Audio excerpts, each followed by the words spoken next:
बहुत समय की बात है, एक जंगल में चमकीलो चिड़िया रहा करती थी अपनी बेटी पिंकी के साथ।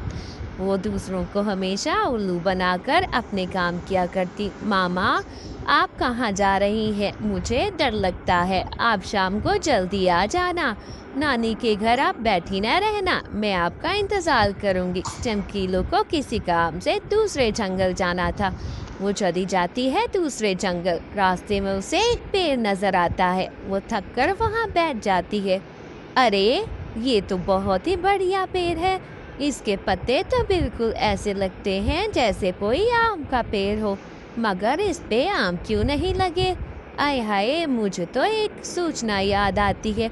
क्यों ना मैं एक आइडिया इस पे अप्लाई करूं। देखते हैं क्या बनता है। आम का दरख्त लग रहा है। एक आम ले आती हूँ टोकरा और उसको ग्लू से चिपका देती हूँ। देखना, फिर इस जंगल के पंछियों को उल्लू बनाकर बेच दूंगी। ये दरख्त बहुत ही बढ़िया आइडिया है।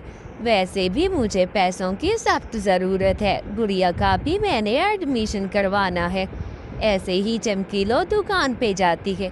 अरे बहन, क्या चाहिए आपको? कितने किलो आम चाहिए?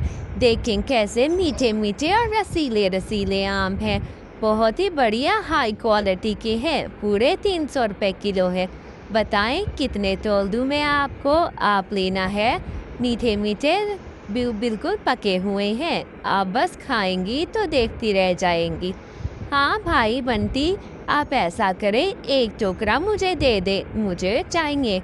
और बहुत ही अच्छे अच्छे देना, ज़्यादा पके हुए मत दे देना कि ये रहो जाते ही घर ख़राब हो जाएं। मुझे थोड़े हल्के हल्के कच्चे पक्के ऐसे मिक्स दे दो, मुझे कुछ दिन के लिए रखने हैं ये आम। ऐसे ही वो जाकर ग्लू ले आती है और फिर आम के पास बैठ जाती है। अरे, अब इन आम के पेड़ पे इन आमों को चिपका देती हूँ। पता भी नहीं चलेगा कि आखिर ये आम असली लगे हुए हैं या नकली लगे हुए हैं। अब तो बहुत मज़ा आएगा। ऐसे मैं इनको चिपका देती हूँ। चमकीलो एक एक करके ग्लू के साथ सारे आमों को चिपकाना शुरू कर देती है। मैं तो इनको चिपका दूंगी, फिर बेच के इस दरख्त को बहुत अमीर बन जाऊंगी। किसी पागल पंछी को उल्लू बना दूंगी और फिर बहुत अच्छे दाम में ये खरीद लेगा और फिर मैं उन पैसों से अपने बच्चे का एडमिशन कराऊंगी। ऐसे ही थोड़ी देर में सारे आम चिपका लेती है।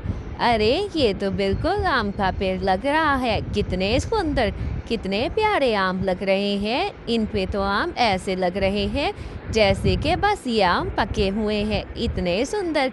अब चलो कोई ग्राहक ही ढूंढ लेती हूँ। अचानक वहाँ गौरी आती है। अरे बहन, तुम कहाँ से आई हो हमारे जंगल में? और ये तुम्हारा पेड़ है क्या? इस जंगल में आज से पहले तो आम का पेड़ ना था। आम तो बहुत महंगे हैं। हाँ हाँ, ठीक कह रही हो बहन, पर ये पेड़ मेरा है। मेरी माँ ने मुझे दिया था। मैं यहाँ पर अपने पेड़ की देखभाल करने आई हूँ। मैं सोच रही हूँ इसे बेच दूँ, मुझसे तो नहीं आया जाता। हाँ क्या वाकई? मैं खरीदना चाहती हूँ। तुम ऐसा करो, ये पेड़ मुझे बेच दो। मुझे वैसे भी आम चाहिए। ऐसे ही गौरी चली जाती है। अरे, ये तो मिनटों में उल्लू बन गई। इसको तो ये पेड़ बेच ही देना चाहिए। चलो 4 पैसे मैं कमा लूँगी। ऐसे ही पैसे गौरी कवि चमकीलो को दे देती है। चमकीलो पैसे देकर चली जाती है। अब तो मैं इन्हें महंगे दामों में बेचूंगी और फिर अमीर बन जाऊंगी। जाकर कालू को भी बताती हूँ। कालू खुश हो जाएगा आम का पेड़ देखकर कि गौरी, तुमने सस्ते में कितना अच्छा पेड़ लिया है। ऐसे ही गौरी घर जाती है और फिर अगली सुबह को कालू को लेकर आ जाती है। अरे, ये पेड़ को क्या हो गया है? कल तो बिल्कुल ठीक थे सारे आम, अचानक ये सारे आम कैसे खराब हो सकते हैं? ये कैसे खराब हो गए? कालू जी, मेरे आमों को देखे, कल ही खरीदा था ये पेड़। एक प्यारी सी चिड़िया थी, मुझे क्या पता था।